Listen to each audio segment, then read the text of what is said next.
And just like that, we're live. Okay. Why? There we go. Okay, well, yeah, I'm a little late tonight, but went out for dinner with family. Washington State's starting to reopen, so we took advantage. And let me tell you, all the restaurants around here are packed. Of course, that's because no one wants to stay home. I really need to do like a proper opening for this if I'm going to keep doing this. But for now, we'll go with the cold open. Just surprise. Here we go. So, I wasn't really sure what I was going to rant about this evening until I caught Tim Pool's, well, he calls it a 4 o'clock segment. It's 1 o'clock for me. I caught his 1 o'clock Pacific segment on time. And you know what we're going to do? We're going to go through the article. We're going to read it. Because I listened to Tim Pool read this up, give his opinion and all that, and I was just like, wow. So, great.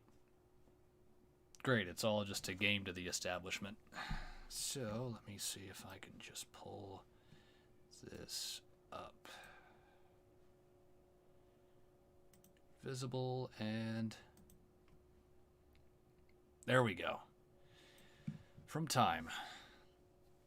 The secret history of the shadow campaign that saved the 2020 election. Oh, that's rich. I'm gonna be going through this, and I'm not gonna be too happy. So yeah, this is by Molly Ball. This was written yesterday, so this is yesterday at 6 a.m. I wonder why it took a full day for this to get through. For this to blow up, rather. I guess that's because no one reads Time. At least no one that I know reads Time.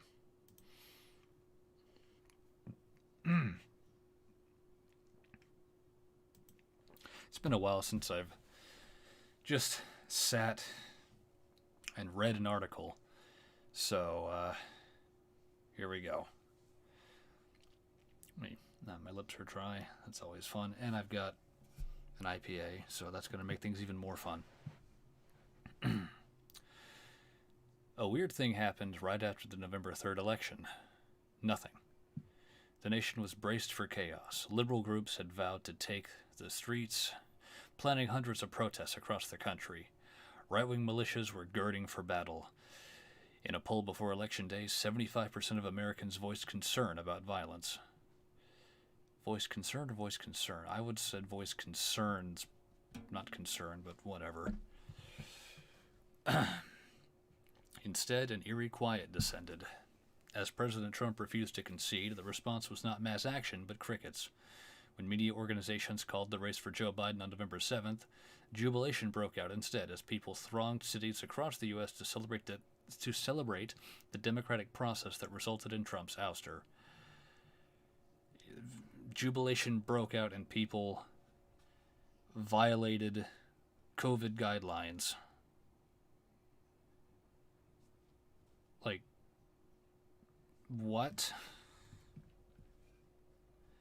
Something's very wrong there.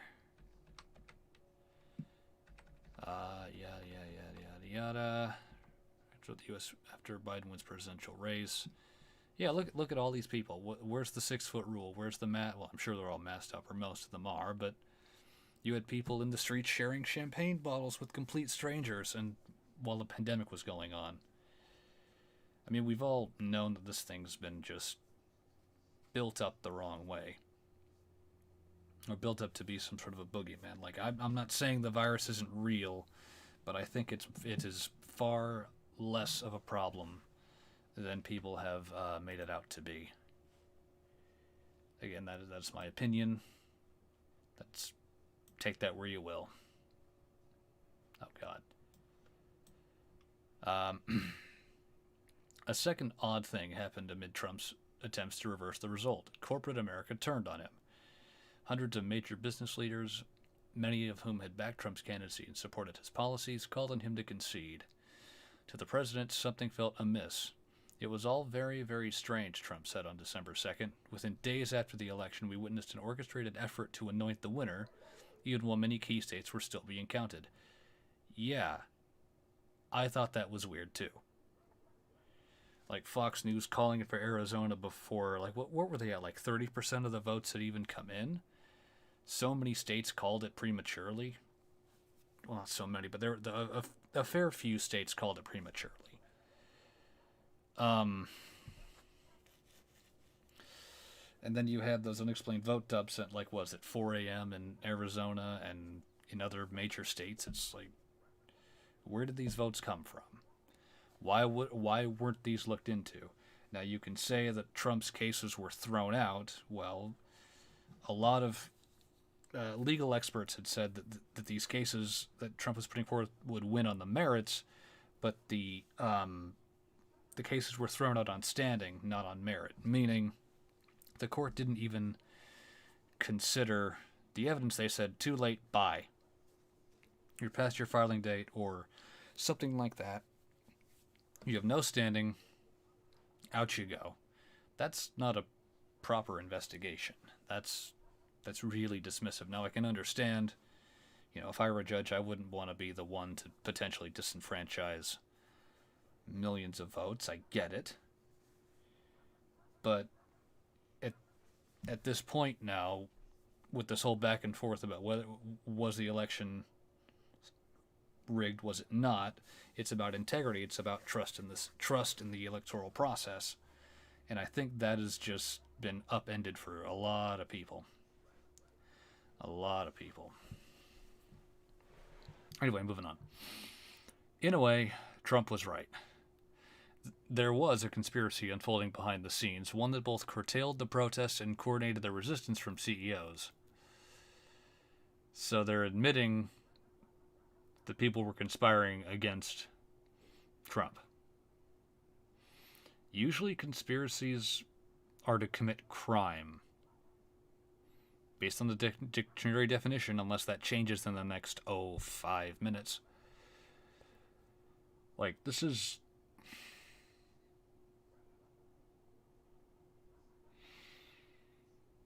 was, you know how Michael Moore said that electing Trump was, the biggest FU to the establishment? Well, Joe Biden's the opposite. This is the establishment giving the working class and even average Republicans just a giant finger. Like, we're going to have it our way, and you're going to sit there and sputter.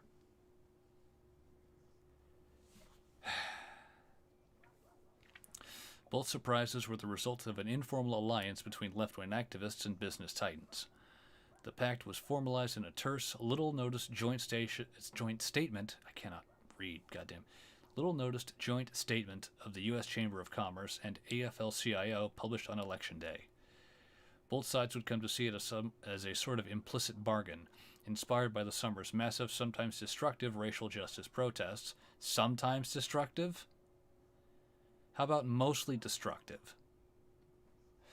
In which the forces of labor came together with the forces of capital to keep the peace and oppose Trump's assault on democracy. No. There was no assault on democracy. I mean, Trump certainly wasn't signing executive orders left and right. Trump wasn't, ignoring Congress in order to take action. Yeah, he did some things I didn't like here and there, but if you ask me, Biden's worse. And, on the whole racial justice thing, I don't know if some of you may have heard, some of you may not have. Black Lives Matter was nominated for a Nobel Peace Prize. How do you give a prize to an organization? That would mean someone would have to physically accept the prize. And if that's the case, is that who's getting sued for all the damages from the quote-unquote protests? I just gotta wonder. And where were we? Oops. Went a little too far. The handshake between business and labor was just one component of a vast cross-partisan campaign to protect the election, an extraordinary shadow effort dedicated not to winning the vote, but to ensuring it would be free and fair, credible and uncorrupted. Okay, if you have to take steps behind the curtain to ensure something is free and fair, something ain't right. You don't enforce, well, I guess you can enforce fairness, but that's not the same as justice. I guess you could say some people feel the election results were unjust, maybe not unfair. I don't know. It's here. I've already heard this several times today, and it gets under my skin. For more than a year, a loosely organized coalition of operatives scrambled up to shore up America's institutions as they came under simultaneous attack from a remorseless pandemic and an autocratically inclined president. No. Fucking. How many executive orders has Biden signed in the first week? 40? More than 40? We're at what, 2 weeks into his presidency now? And he's breaking records for how many EOs he's signing. How is that not autocratic? The much of this activity took place on the left. It was separate from the Biden campaign and crossed ideological lines, with crucial contributions by nonpartisan and conservative actors. The scenario the shadow campaigners were desperate to stop Trump was The scenario the shadow campaigners were desperate to stop was not a Trump victory. It was an election so calamitous that no result could be discerned at all. A failure of the central act of democratic self-governance that has been a hallmark of America since its founding. So was the idea then to make the election look rigged? To essentially create more division then, because you've got people on the right saying, hey, this isn't right, we have too many questions. You people on the left saying, it's over, it's done, get over it, nothing happened. And there's no middle ground. No one on the left is saying, well, okay, if you want to investigate the election, here's what we've got, take a look, tell us what's wrong. This is what Ted Cruz wanted to do. Cruz wanted to develop an independent committee to go over the allegations of fraud or impropriety or whatever other word you can think of, and it didn't happen. And now both sides are left thinking they're either that they're the winner or that something went terribly wrong, and the electoral system can't be trusted. That's the outcome.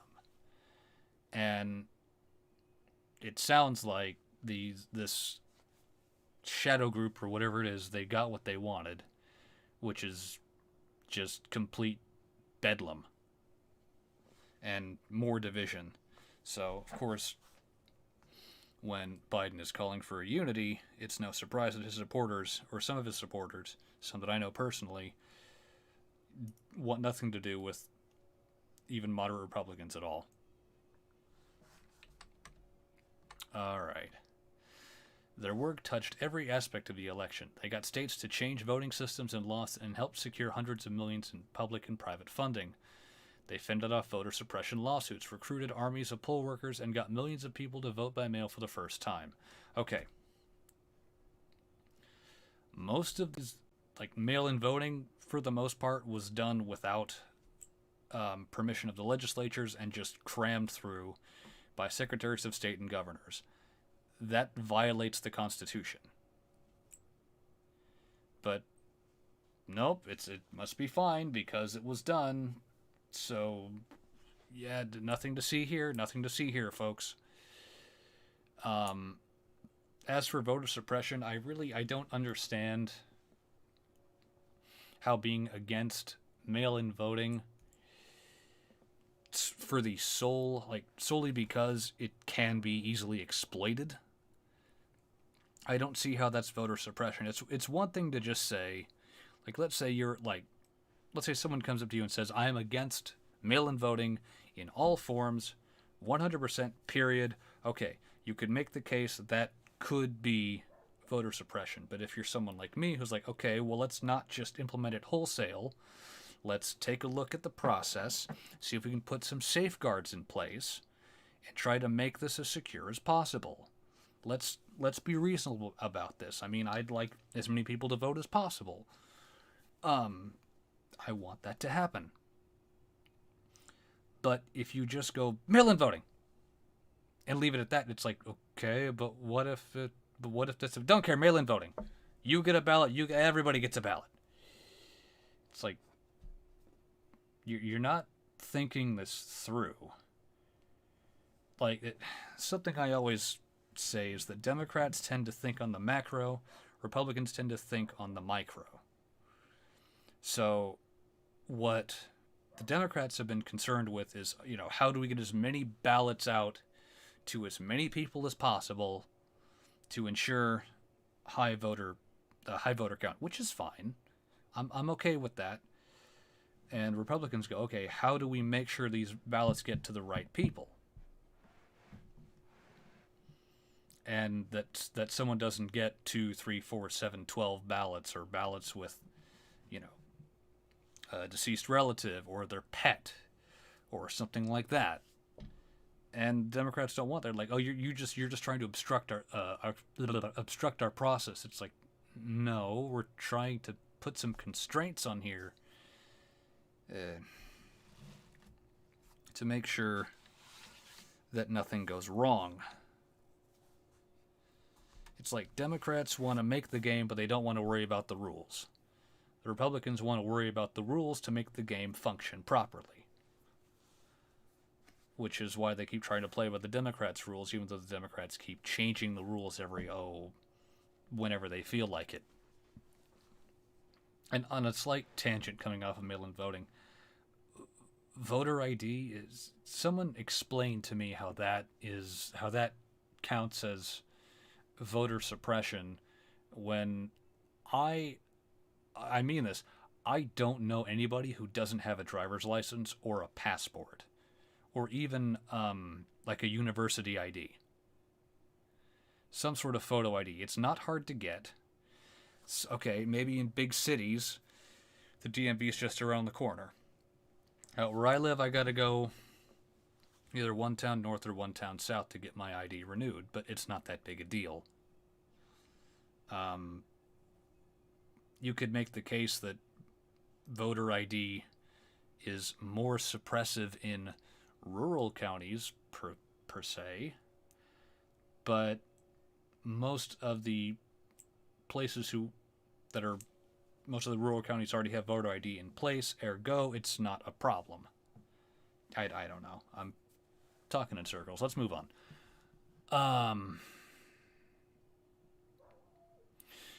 They successfully pressured social media companies to take a harder line against disinformation and use data-driven strategies to fight viral smears. They took a one-sided stance on this. They executed national public awareness campaigns that helped Americans understand how the vote count would unfold over days or weeks, preventing Trump's conspiracy theories and false claims of victory from getting more traction. Okay, but what you're saying is that Trump was right. There was a conspiracy against him to make sure he didn't win. After Election Day, they monitored every pressure point to ensure that Trump could not overturn the result. The untold story of the election is the thousands of people of both parties who accomplished the triumph of American democracy at its very foundation, says Norm Eisen, a prominent lawyer and former Obama administration official who recruited Republicans and Democrats to the board of the Voter Protection Program. Why can't I talk? I'm a little rusty. Oh, man. This just... social media companies took a one-sided approach to combating disinformation. I've seen plenty of stories that are from left-wing media outlets that are either lies or just straight opinion, which, okay, let the opinion slide, but if it's an overt lie, it goes unchecked. And if a conservative site steps out of line, they get the hammer thrown at them.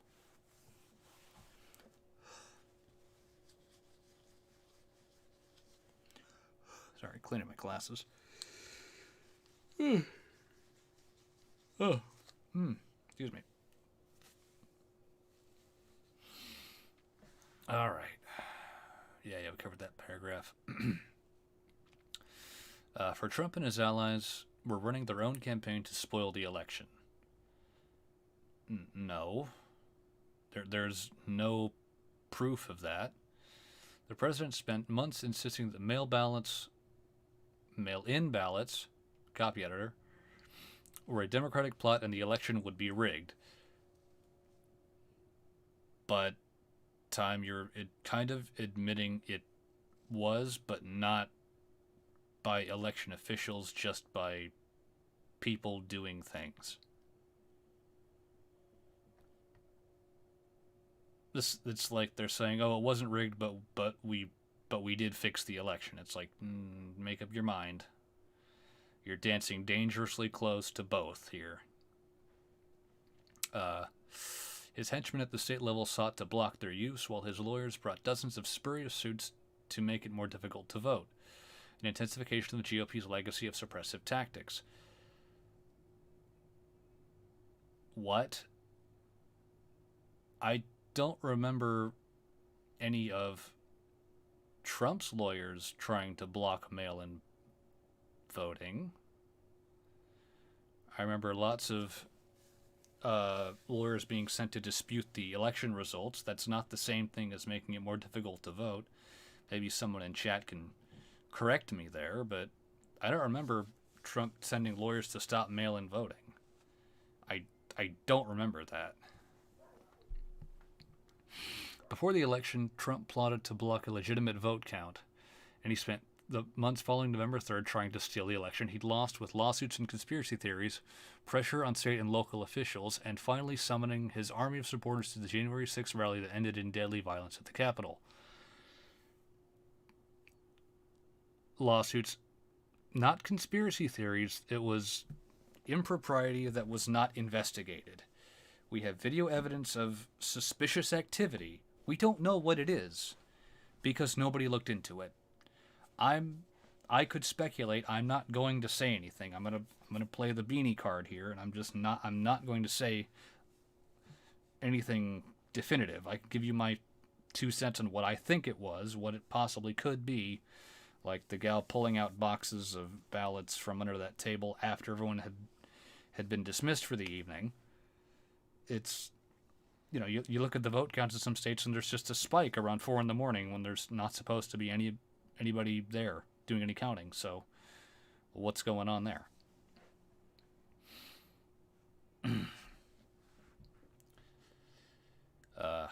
Here we go. The democracy campaigners watched with alarm. Every week we felt like we were in a struggle to try to pull off this election without the country going through a real dangerous moment of unraveling, says former GOP Representative Zach Wamp, a Trump supporter who helped coordinate a bipartisan election protection council. We can look back and say this thing went pretty well, but it was not at all clear in September and October that was going to be the case.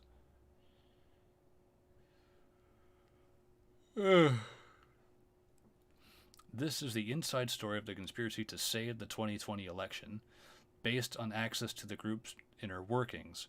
Never before seen documents and interviews with dozens of those involved from across the political spectrum. It is the story of an unprecedented, creative, and determined campaign, whose success also reveals how close the nation came to disaster. Every attempt to interfere with the proper outcome of the election was defeated, says Ian Basson, co-founder of Protect Democracy, a nonpartisan rule of law advocacy group. But it's massively important for the country to understand that it didn't happen accidentally. The system didn't work magically. Democracy is not self-executing. So the results were fixed. Not directly, but there was something going on behind the scenes. That's what you're telling me.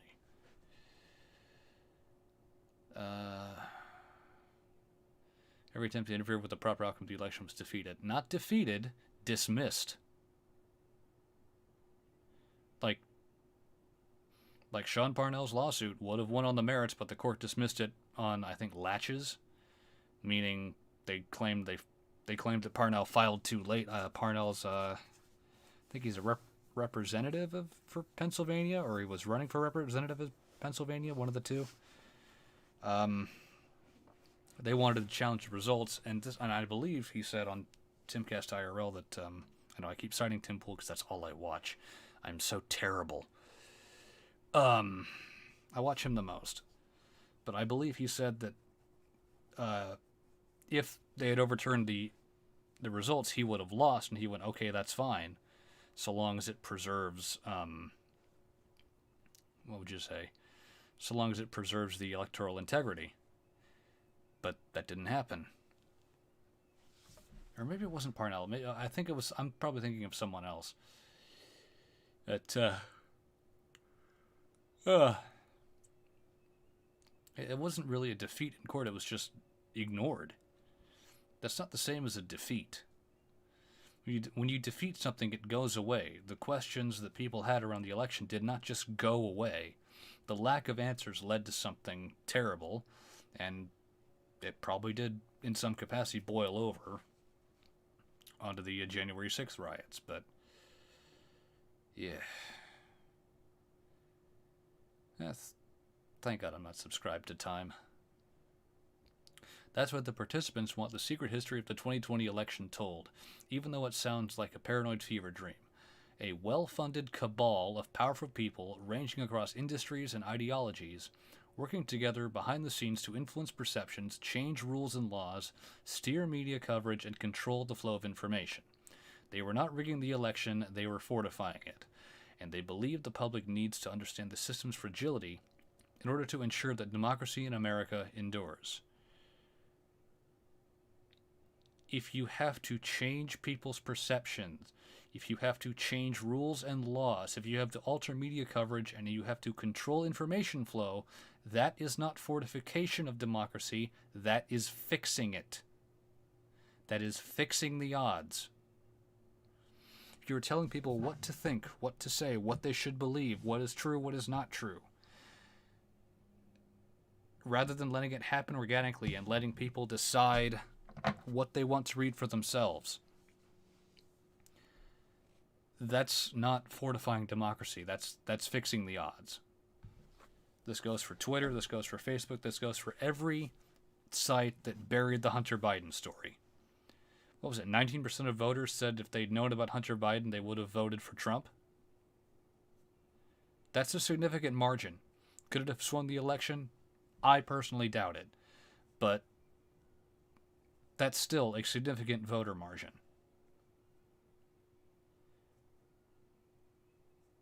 So, forgive me if I'm starting to think that maybe Biden didn't earn his victory honestly. He had help. He had lots of help. Trump was up against the establishment, and the establishment won.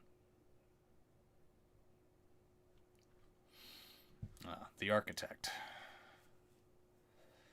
Sometime in the fall of 2019, Mike Potterser became convinced the election was headed for disaster and determined to protect it.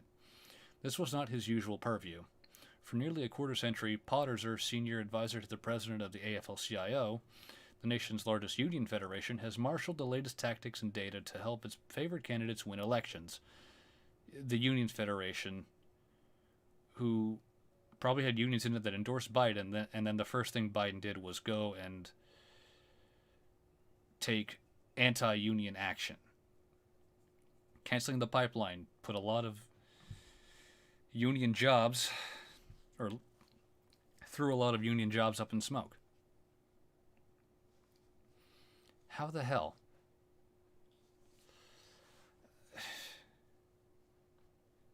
It's almost, well, maybe not ironic, but it's definitely funny to think about that. The Union Federation gets in the anti-union candidate. I love it. Unassuming and professional, he isn't the sort of hair-gelled political strategist who shows up on cable news. Among Democratic insiders, he's known as the wizard behind some of the biggest advances in political technology in recent decades. A group of liberal strategists he brought together in the early 2000s led to the creation of the Analyst Institute, a secretive firm that applies scientific methods to political campaigns. He was also involved in the founding of Catalyst, a flagship progressive data company. Can you apply the scientific method to political campaigns? That's weird. The endless chatter in Washington about political strategy, Potterser believes, has little to do with how change really gets made. My basic take on politics is that it's all pretty obvious if you don't overthink it or swallow the prevailing frameworks whole, he once wrote. After that, just relentlessly identify your assumptions and challenge them. Potterser applies that approach to everything. When he coached his now adult son's Little League team in the D.C. suburbs, he trained the boys not to swing at most pitches, a tactic that infuriated both their and their opponents' parents, but won the team a series of championships. Okay. I'm failing to see the connection there. Here it's.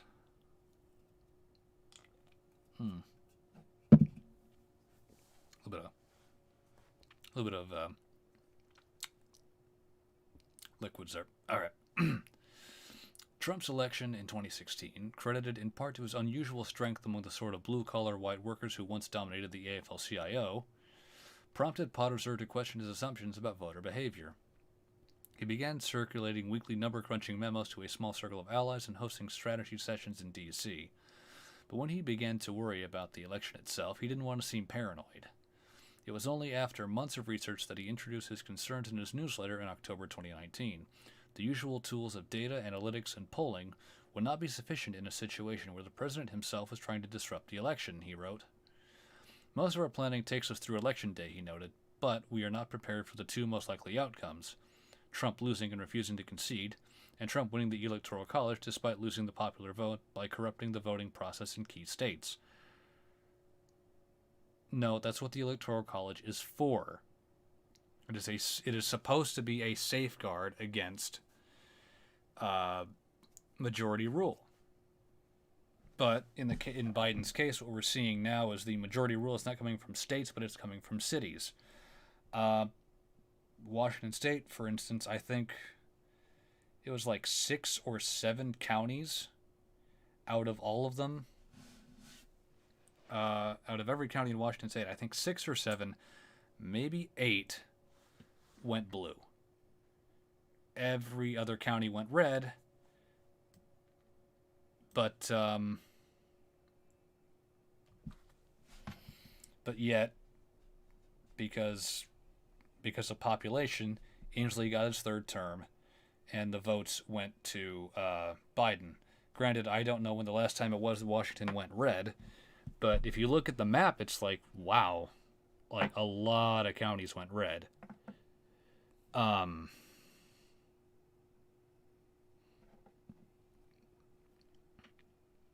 was I? Oh, what's up, Puff? We desperately need to systematically. Overuse of adverbs there, dude. I know it's a quote, but that is not a fun sentence to say. We desperately need to systematically red team this election so that we can anticipate and plan for the worst we know will be coming our way. Yeah, well, I guess you did a good job there, pal. Turns out Potterser wasn't the only one thinking in these terms. He began to hear from others eager to join forces. The Fight Back Table, a coalition of resistance organizations, quote-unquote resistance, had begun scenario planning around the potential for a contested election, gathering liberal activists at the local and national level into what they called the Democracy Defense Coalition. Voting rights and civil rights organizations were raising alarms. A group of former elected officials was researching emergency powers they feared Trump might exploit. Protect Democracy was assembling a bipartisan election crisis task force. It turned out that once you said it out loud, people agreed, Potterser says, and it started building a momentum. That what, Trump would try to steal the election? He spent months pondering scenarios and talking to experts. God, I can't read. It wasn't hard to find liberals who saw Trump as a dangerous dictator, but Potterser was careful to steer clear of hysteria. What he wanted to know was not how American democracy was dying, but how it might be kept alive. The chief difference between the U.S. and countries that lost their grip on democracy, he concluded, was that America's decentralized election system couldn't be rigged in one fell swoop. That presented an opportunity to shore it up. Couldn't be rigged in one fell swoop. Wait, This is so brazen. So this guy concluded that because America has a decentralized election system, it's harder to rig, and he found a way to rig it piecemeal. I fucking knew it, man. The Alliance. This is going to be a long one. I might stop after the hour mark, but we'll see. On March 3, Potterser drafted a 3-page confidential memo titled Threats to the 2020 Election. Quote, Trump has made it clear that this will not be a fair election and that he will reject anything but his own re-election as fake and rigged, he wrote. That's a quote. YouTube, don't get mad at me. Quote, on November 3rd, should the media report otherwise, he will use the right-wing information system to establish his narrative and incite his supporters to protest, unquote. But protest is fine. If his supporters want to protest the results of the election peacefully, if you want to do so peacefully, that's fine. January 6th is a hell of an outlier. The memo laid out 4 categories of challenges: attacks on voters, attacks on election administration, attacks on Trump's political opponents, and, quote, efforts to reverse the results of the election. I think Trump only took 2 of those. Then COVID-19 erupted at the height of the primary election season. Normal methods of voting were no longer safe for voters or the mostly elderly volunteers who normally staff polling places. Except Fauci said you could make them safe. He said, I think he was on MSNBC, he said if polling places took the same precautions that grocery stores take, you could make polling places safe.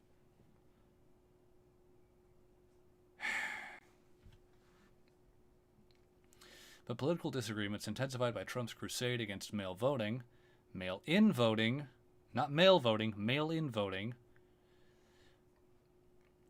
prevented some states from making it easier to vote absentee and for jurisdictions to count those votes in a timely manner. Chaos ensued. Ohio shut down in-person voting for its primary, leading to minuscule turnout. A poll worker shortage in Milwaukee, where Wisconsin's heavily Democratic black population is concentrated, left just 5 open polling places, down from 182. In New York, vote counting took more than a month. Okay, I get that there were a lot of places closed, but there were ways to there were ways that those places could have been opened up, and they weren't. And that doesn't discard the notion that mail-in voting wholesale can lead to problems or has the potential to be exploited. Things can go wrong. Things go wrong in every system. That is true. States like Washington have had mail-in voting for a while, and I think out of all of them, Washington probably has the best track record, quote unquote. I'm speaking roughly here. I think Washington's done mail-in voting for at least the last, I want to say, 10 years, if not more.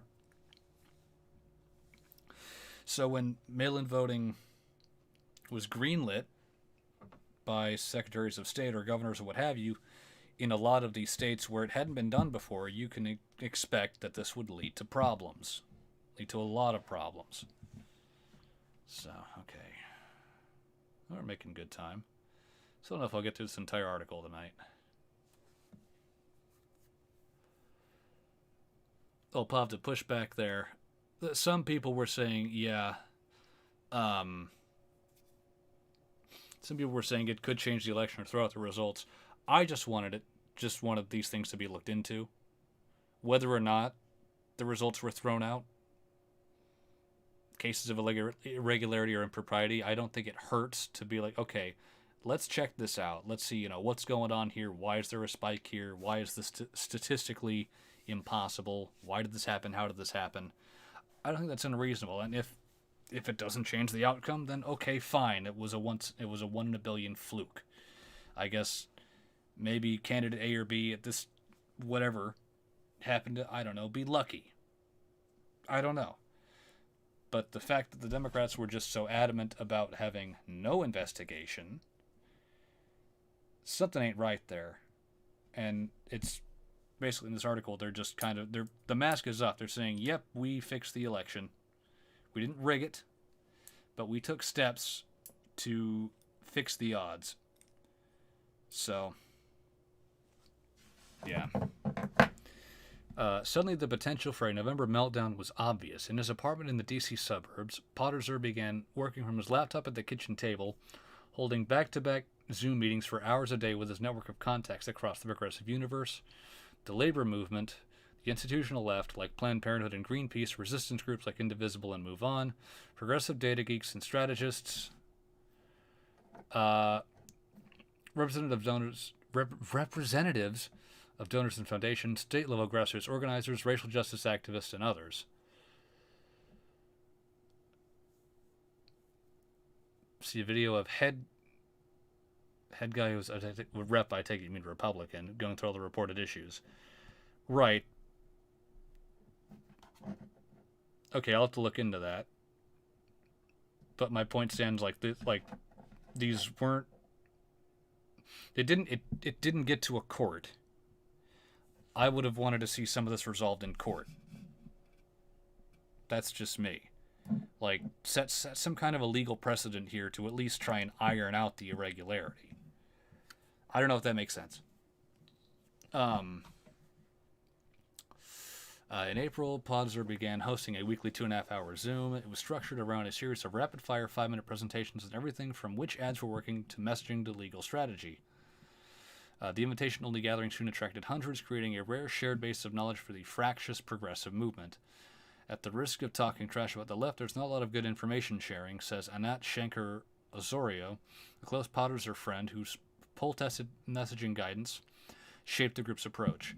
There's a lot of not invented here syndrome where people won't consider a good idea if they didn't come up with it. All right. The meetings became the galactic center for a constellation of operatives across the left who shared overlapping goals but didn't usually work in concert. The group had no name, no leaders, and no hierarchy, but it kept the disparate actors in sync. Well, yeah, harder to trace that way. Pod played a critical behind-the-scenes role in keeping different pieces of the movement, infrastructure, and communication and aligned, says Maurice Mitchell, National Director of the Working Families Party. You have the litigation space, the organizing space, the political people just focused on the W, and their strategies aren't always aligned. He allowed this ecosystem to work together. Okay. Protecting the election will require an effort of unprecedented scale as 2020 progressed. It stretched to Congress, Silicon Valley, and the nation's state houses. It drew energy from the summer's racial justice protests. No, they were riots, let's be honest here. Many of whose leaders were a key part of the Liberal Alliance, and eventually it reached across the aisle into the world of Trump-skeptical Republicans appalled by his attacks on democracy. Securing the vote. Oh, wow, we're only a third of the way in, and I got about 17 minutes left. Speed read. The first task was overhauling America's bulky election infrastructure in the middle of a pandemic. For the thousands of locally, mostly nonpartisan officials who administer elections, the most urgent need was money. They needed protective equipment like masks, gloves, and hand sanitizer. They needed to pay for postcards letting people know they could vote absentee. Or in some states, to mail ballots to every voter. They needed additional staff and scanners to process ballots. Okay, fair. That's not unreasonable. In March, activists appealed to Congress to steer COVID relief money to election administration. Wait. I don't like the sentence. In March, activists appealed to Congress to steer COVID relief money to election administration. Okay, I thought there was a word missing there. There's not. Led by the Leadership Conference on Civil and Human Rights, more than 150 organizations signed a letter to every member of Congress seeking $2 billion in election funding. It was somewhat successful. The CARES Act, passed later that month, contained $40 million in grants to state election administrators, but the next tranche of relief funding didn't add to that number. It wasn't going to be enough. Okay. Private philanthropy stepped into the breach. An assortment of foundations contributed tens of millions in election administration funding. The Chan Zuckerberg Initiative chipped in $300 million. That's a lot. It was a failure at the federal level that 2,500 local election officials were forced to apply for philanthropic grants to fill their needs, says Amber McReynolds, a former Denver election official who heads the nonpartisan National Vote at Home Institute. Yeah, I guess. McReynolds' 2-year-old organization became a clearinghouse for a nation struggling to adapt. The Institute gave secretaries of state from both parties technical advice on everything from which vendors to use to how to locate drop boxes.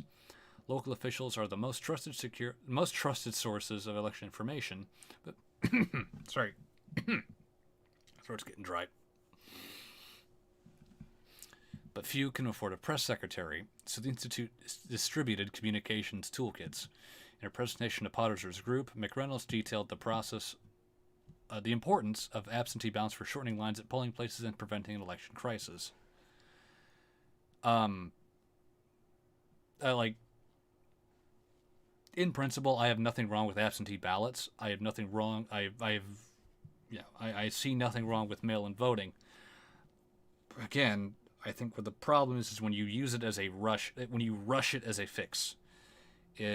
I don't think there were enough checks or constraints on it in a lot of these states that just did it in the name of safety.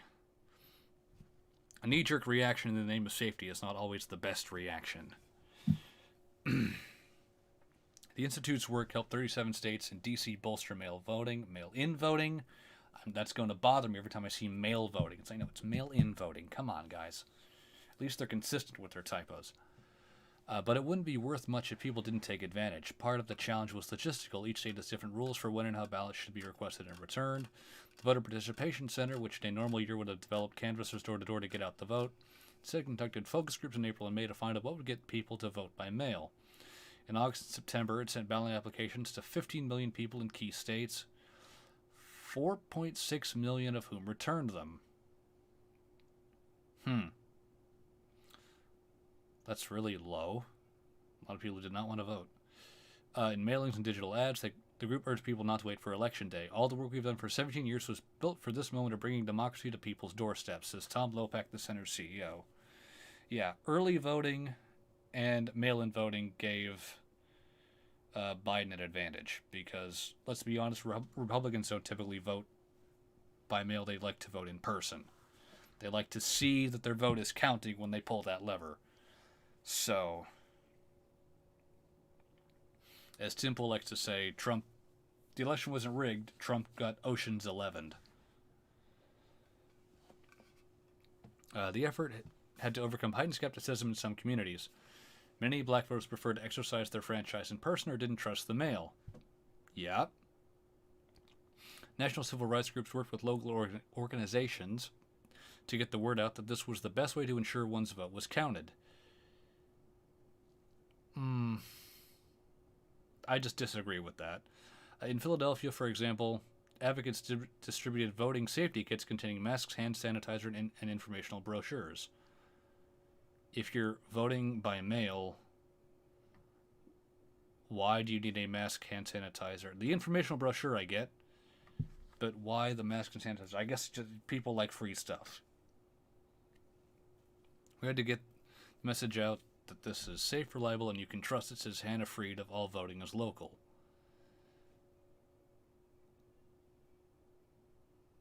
That's logically just weird to send people sanitize and be like, you should vote by mail. Here, have gloves. I don't fucking know.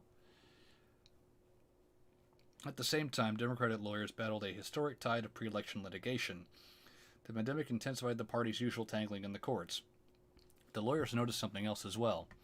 The litigation brought by the Trump campaign of a piece with a broader campaign to sow doubt about mail-in voting was making novel claims and using theories no court has ever accepted, unquote, says Wendy Weiser, a voting rights expert at the Brennan Center for Justice at NYU. That's a really long name. They read more like lawsuits designed to send a message rather than achieve a legal outcome. Maybe they were. Maybe the message was, hey guys, let's not rush into this. Let's look at all the ways that mail-in voting could go wrong. Not is wrong, could go wrong. And I guess people just didn't care. In the end, nearly half the electorate cast ballots by mail in 2020, practically a revolution in how people vote. About a quarter voted early in person. Only a quarter of voters cast their ballots the traditional way, in person on election day.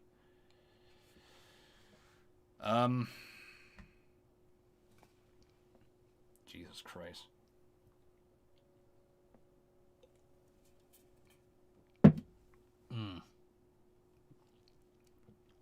I'm not gonna get through this article. I'm gonna try. I'm gonna really try. The disinformation defense. Bad actors spreading false information is nothing new. For decades, campaigns have grappled with everything from anonymous calls claiming the election has been rescheduled to flyers spreading nasty smears about candidates' families. Yeah, don't do that. Don't get personal. Yeah, calls claiming the election was rescheduled. No. No, that's not good. I don't like it when personal details come up about a candidate. I think that's just the wrong line of attack. You should go for a candidate for his policy, not for his personal, not for what he does in his private life. I don't think, at least until he becomes a public figure, especially if they're a private citizen and then they ran. I don't know. That's my opinion. Take it or leave it. But Trump's lies and conspiracy theories, the viral force of social media, and the involvement of foreign meddlers made disinformation a broader, deep threat to the 2020 vote. What foreign meddlers? What foreign meddlers? The Russia probe was... The whole Russiagate thing was debunked. What foreign meddlers? Christ, Time, you're clutching onto this like pearls here.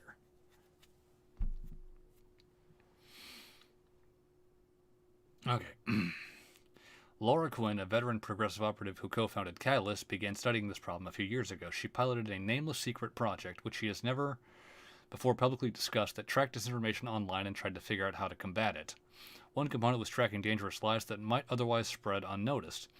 Researchers provided information to campaigners or to the media to track down the sources and expose them.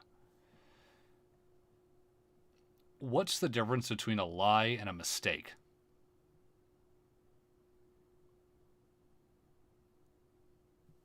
I'm just going to leave that question out there. Is someone lying, or have they just made a mistake? Maybe that's it. The most important takeaway from Quinn's research, however, was that engaging with toxic content only made it worse.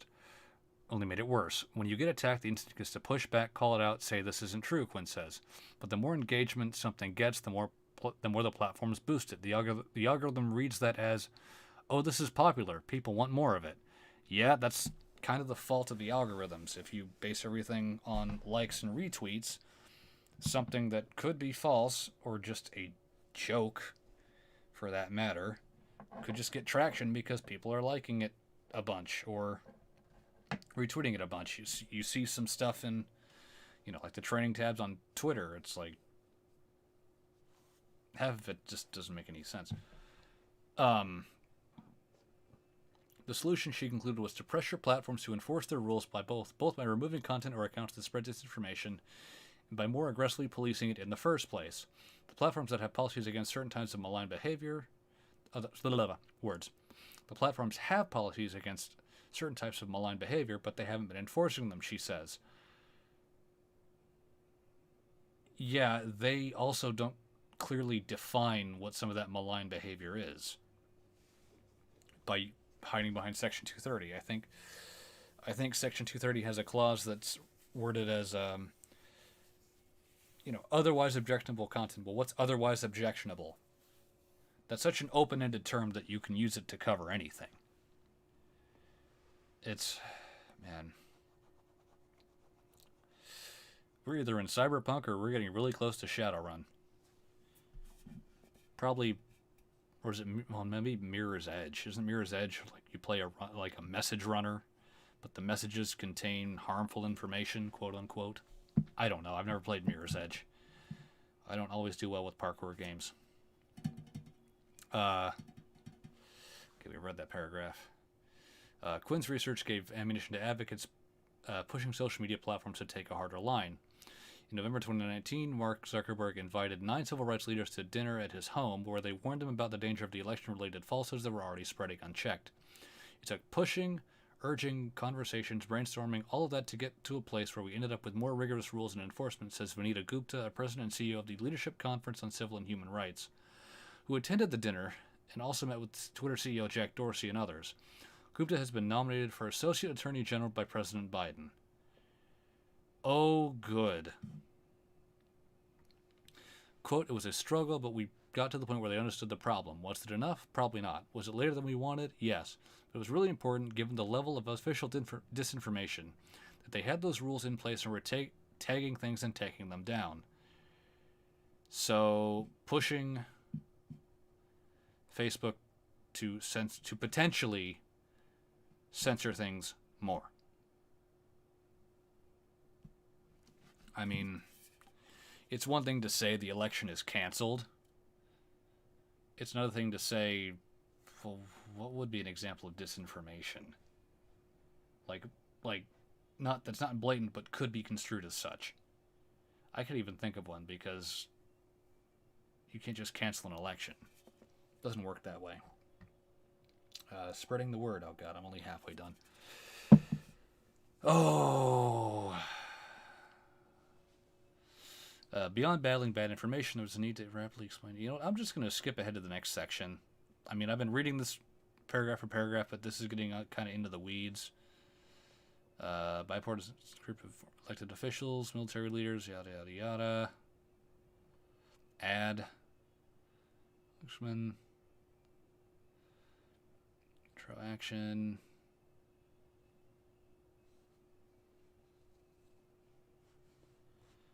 Exactly what Trump was going to do was going to try to use the fact that Democrats voted by mail and Republicans voted in person to make it look like he was ahead, claim victory, say the mail-in votes were fraudulent, and try to get them thrown out. It says protecting mockeries, Bastion setting public accusation ahead of time help undercut those lies. If Trump had said them now, they'd be a lie. At the time, it was when he'd said that, it was speculation. Trump didn't think mail-in voting was secure. I don't think that's a lie for him to say, I don't think it's secure. That's an opinion. Can you lie with an opinion? If you say mail-in voting is not secure under all possible circumstances, I wouldn't say that's a lie. That's just not true. But if you say, I don't think mail-in voting is the most secure process, that's an opinion. That's not necessarily a lie. All right, alliance, yada, yada, yada, yada.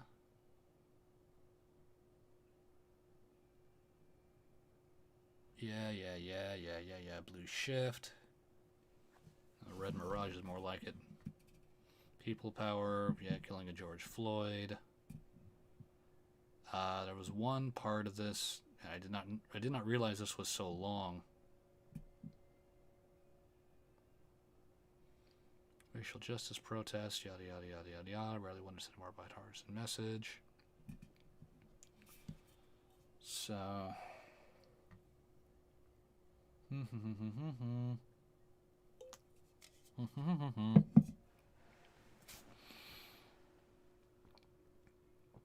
Okay, you know what? Coming up on a full hour. I did not get through this full article, but so this just seems like a lot of activist organizing, but it's not a grassroots campaign that necessarily did. This wasn't, just the power of the people, like organically the people rising up and saying we don't want Trump. This is someone coordinating all of these things, all of this information, all of these groups to get the desired outcome, to get what they call the proper outcome. The proper outcome of an election is that somebody wins. Regardless of who it is, somebody wins. That's the proper outcome. The desired outcome is who wins. They're being very careful with this article and how they frame things. Yeah, there are people blocking the Trump supporters seek to disrupt the vote count. No, they weren't disrupting the vote count. They wanted to observe the votes. And there was the vote center's response was to cover things up. Why would you cover things up if you have nothing to hide? That's what I don't get. Oh, there's nothing to see here. There's nothing to see here. It's like, what? Then why are you covering it up? I just want to know. You know, people don't put on a mask. You know, people don't put on a ski mask before they do something good.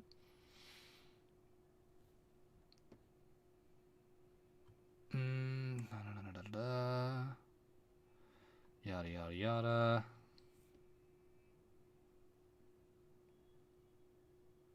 I was watching. Canvassing board, okay.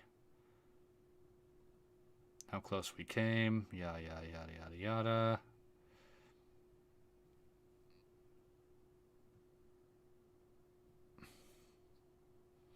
Okay, I don't like this. Go to the Capitol and fight like hell. Yeah, that was a tweet. There, he returned to the White House to attack the building.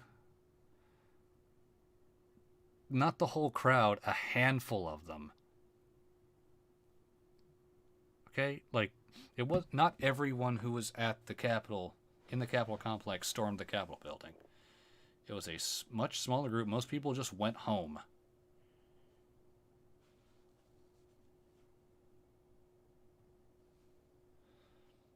All right.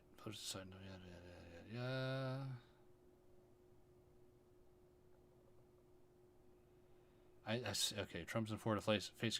I don't see how you can impeach someone who's out of office.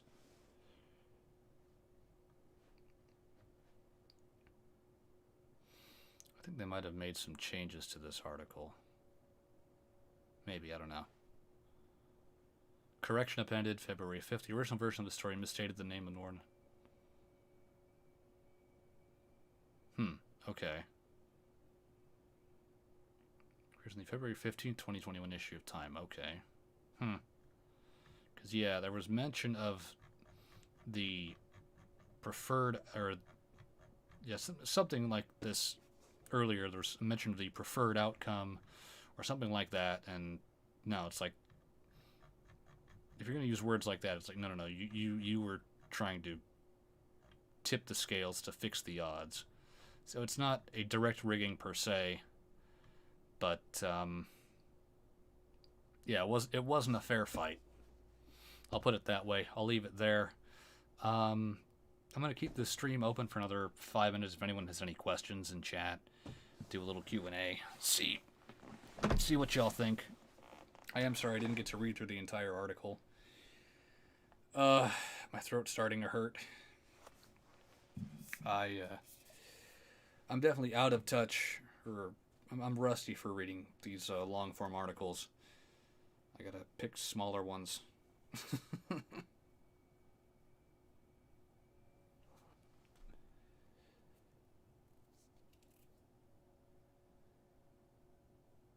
Yeah, I'll keep it open until 5 after, so 60 seconds.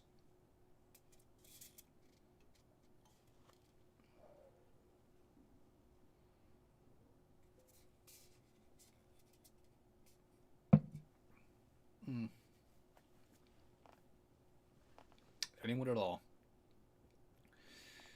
Bueller.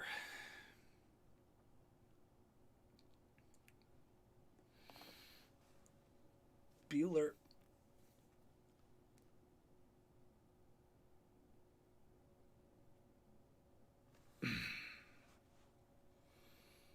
Bueller.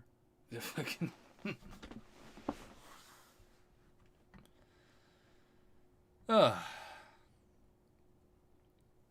Wow, it's already almost 10. I'm gonna start going to bed early. Well, like right about now. All right, it's 5 after. I'm gonna call it there for tonight. Thanks to everyone who stopped by. Yeah, next week I won't be so late. Ended up going out for dinner. Like I said at the start of the stream, ended up going out for dinner because stuff's starting to reopen in Snohomish County, finally. So, yeah. I'd say I'll be back here next week at around 7 p.m. Pacific, unless work goes long or something like that. And we'll see what else happens in a week's time for news. All right. Take it easy, everybody. I'll catch you later.